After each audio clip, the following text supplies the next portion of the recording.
Welcome movie fans to another edition of Movies. This website isn't just about reviewing small independent films that no one's ever seen, but we encourage you to go and watch or not.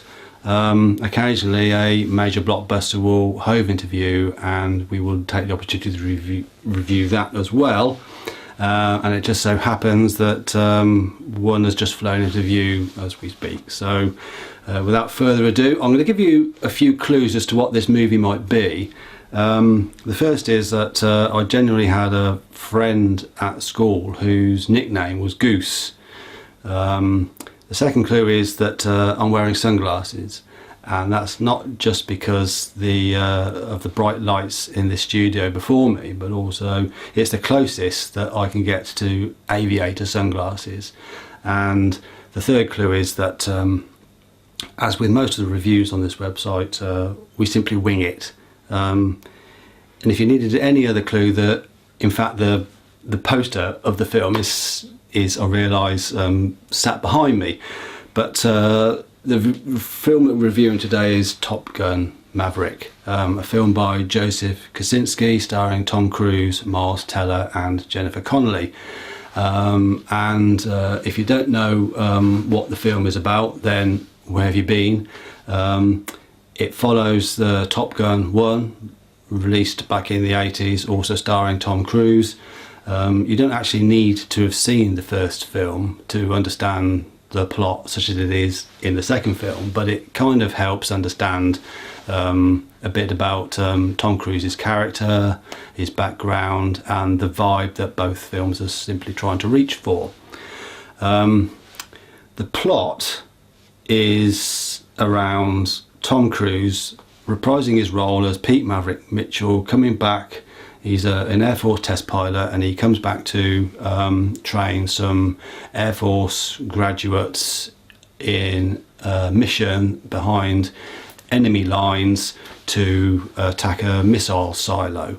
The country that they're attacking is unnamed, although there are plenty of websites that are hazarding quite correct guesses as to where that country actually is. But who cares about plot? Really, you don't go to this film to see plot. You go to watch the special effects, the avionics, and they are simply extraordinary. The film must be 3/4 special effects, and it isn't. The big difference between this film and the first film is that when you look back and review the first film, the special effects are quite cheesy in comparison. In this case, you almost feel like you're sat in the pilot seat alongside all of these aviators, and I think that's actually how they may have filmed the special effects anyway.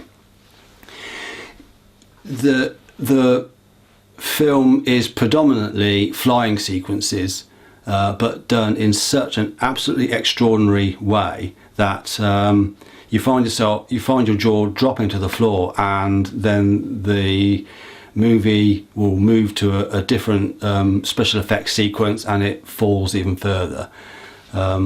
If you watch if your interest in movies is about just excitement and bubblegum for the eyes, then this is the movie for you. The special effects are absolutely stunning. There's not really much more to say than if you like the film, go and watch it. I highly recommend it. And if you like the movie reviews, then subscribe below. Thank you.